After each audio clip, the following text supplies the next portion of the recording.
Before diving into this incredible story, remember to subscribe to the channel and turn on notifications. Here, every story has something to say, and you won't want to miss a single one. In a large, fluorescent-lit meeting room, the atmosphere was thick with contempt and superiority. The senior executives, impeccably dressed in their tailored suits, exchanged knowing glances, letting out stifled laughter at every clumsy remark or comment made by Martha Johnson, the cleaning lady. She silently picked up the dropped papers, her cart creaking softly with each movement. "Do you really think she knows what she's doing?" whispered Gregory Wallace, an arrogant manager, pointing a finger at Martha. The others nodded with sarcastic smiles. To them, she was just an insignificant presence in their world of profits and important decisions.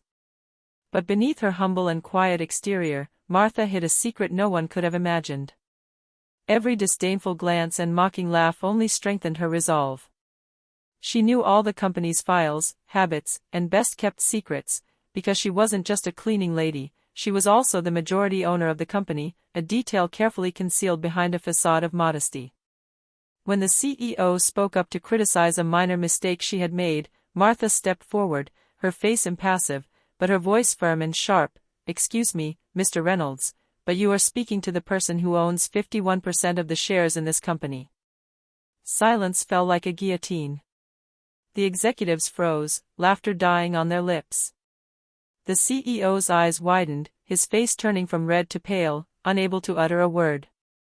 With a calm but decisive gesture, Martha handed over the official file, signing off on his immediate removal from the leadership and sending the CEO back before his stunned employees. On that day, mockery turned to astonishment, arrogance to humiliation, and Martha Johnson proved that power never resides in appearances. The morning had begun like any other in the ultra-modern offices of Wallace Industries.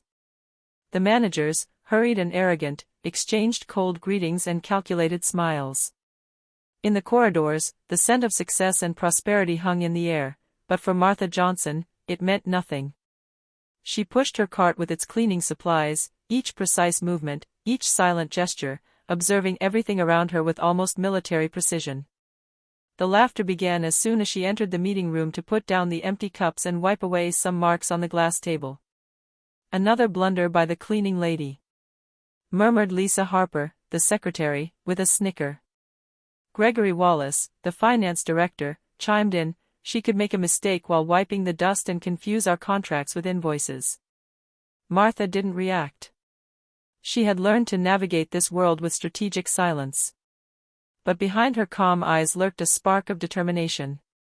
She knew she understood this company better than anyone else in this room, including those looking down on her. When an executive accidentally dropped an important document and muttered a sarcastic comment about his incompetence, Martha delicately picked it up. Her gesture was so simple, so routine, that no one suspected she had already analyzed the contracts, finances, and secrets of every employee and management. Then came the moment when Robert Reynolds, the CEO, spoke, his brows furrowed. "Martha, you've made another mistake in the cleaning. This is unacceptable." Muffled laughter erupted among the executives. Martha looked up, unperturbed. Her voice was calm but firm. "Mr. Reynolds, I think it's time everyone knew something." She took an official document from her pocket and placed it on the table. Silence fell immediately. All eyes turned to her. The executives who had mocked her suddenly seemed vulnerable, as if the air had been removed from the room. "This document clearly states that I own 51% of Wallace Industries shares," Martha announced, each word echoing in the room. "And as such, I am making the decision today to dismiss you." Robert Reynolds remained frozen, unable to speak. The executives looked at each other in disbelief. The woman they had ridiculed every day had just turned their world upside down in an instant. Martha, unperturbed, took her trolley and left the room, leaving behind a mixture of shock, shame, and anger. That day, Martha Johnson was never again seen as the cleaning lady. She had become the symbol of silent power and the respect commanded by truth. After Martha left the meeting room, a heavy silence fell. The executives, used to dominating and mocking her, now felt helpless and vulnerable. Robert Reynolds, the once authoritarian CEO, was as white as a sheet. His hands trembled slightly as he stared at the document in front of him, unable to utter a word. How is this possible?"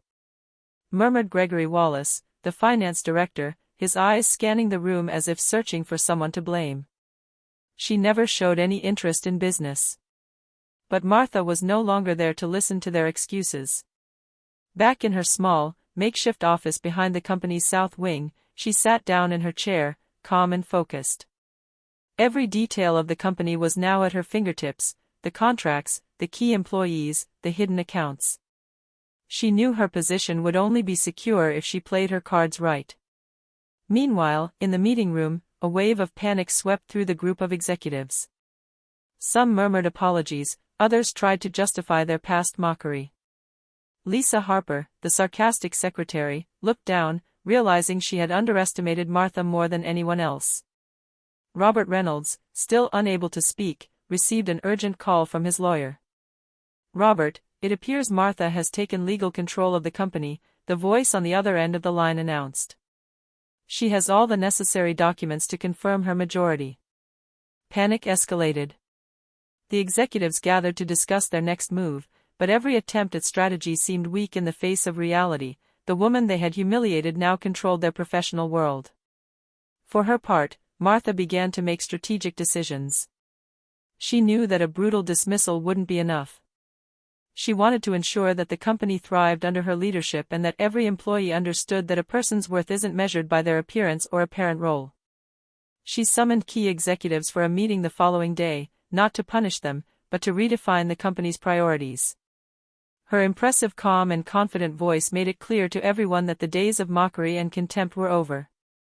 Outside, the world continued to function, oblivious to the silent storm that had descended upon Wallace Industries. But inside, looks had changed, sarcastic smiles had vanished, and every member of the company understood that something unexpected had just happened. Power had changed hands, and there was no going back. The following morning, Martha Johnson summoned all the executives to an emergency meeting. The conference room, once the scene of mockery and sarcasm, was now the stage for an electric and tense atmosphere. The nervous executives exchanged worried glances, aware that the woman they had humiliated now held all the power.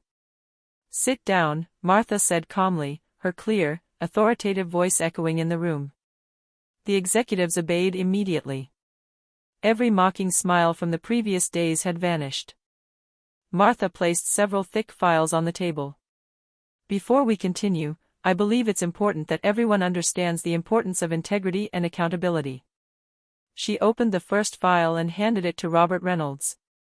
His eyes widened. It contained documents proving several financial improprieties he had tried to cover up. "You see, Robert," Martha said with implacable calm, "the role you have played so far was not only irresponsible, it was illegal." Then she turned to Gregory Wallace. His file revealed bribes, manipulated figures, and rigged contracts.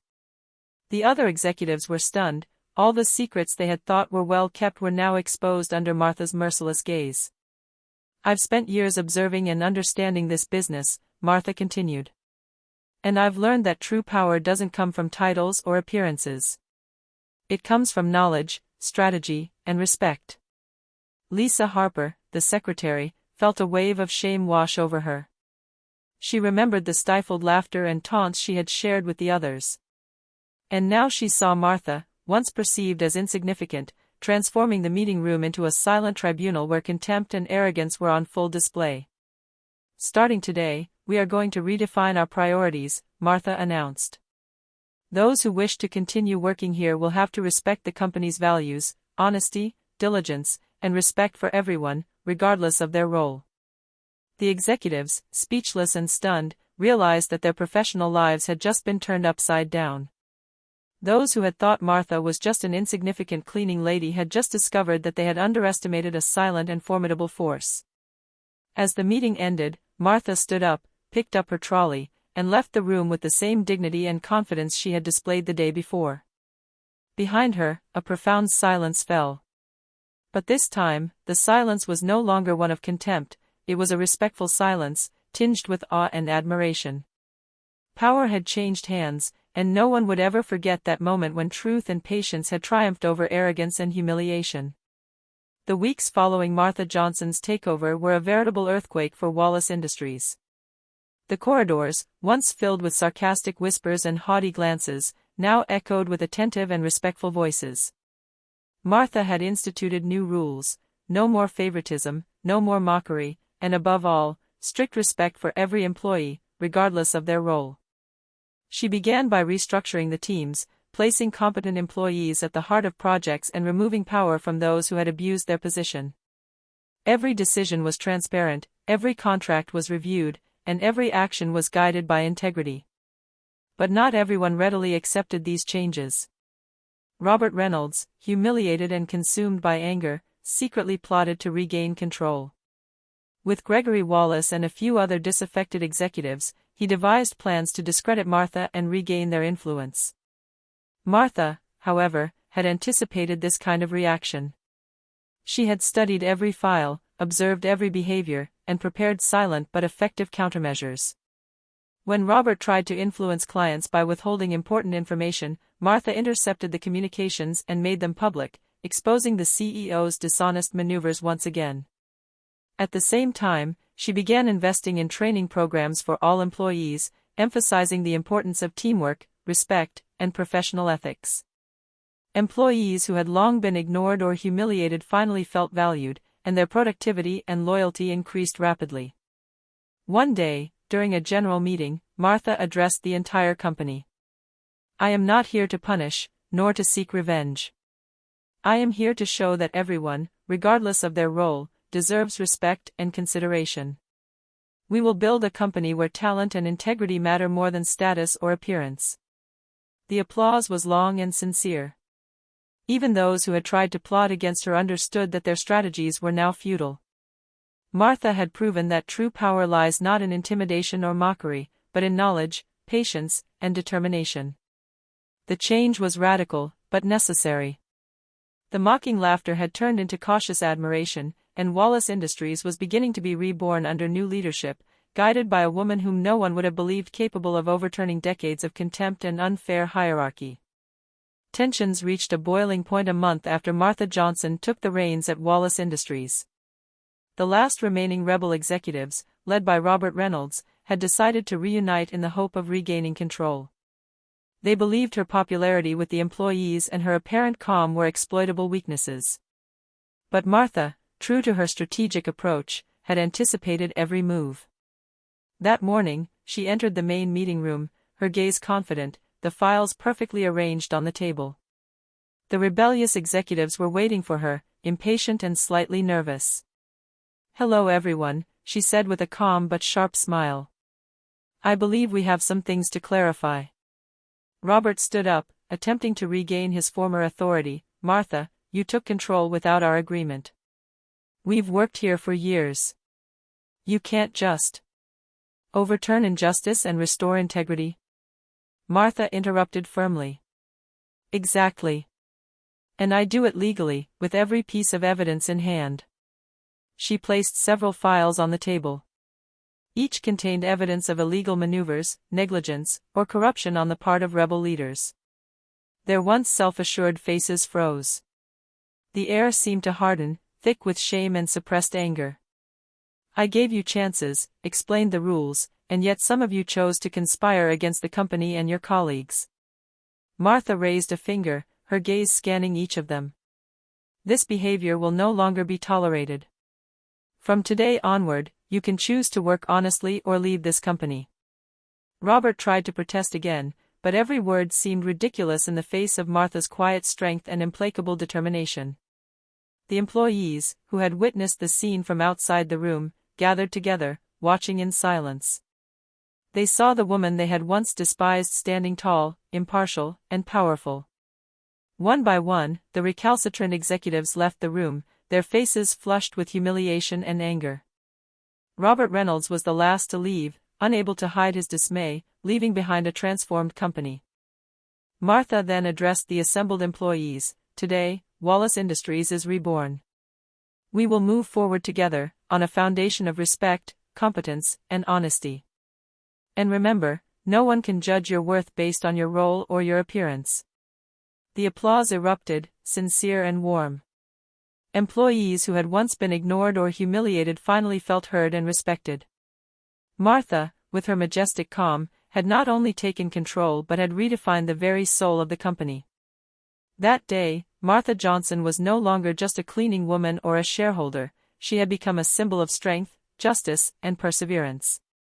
And those who had laughed at her understood too late that true power is not measured by arrogance, but by patience, intelligence, and courage. Wallace Industries, once trapped in contempt and arrogance, was now entering a new era, guided by a woman no one dared underestimate again.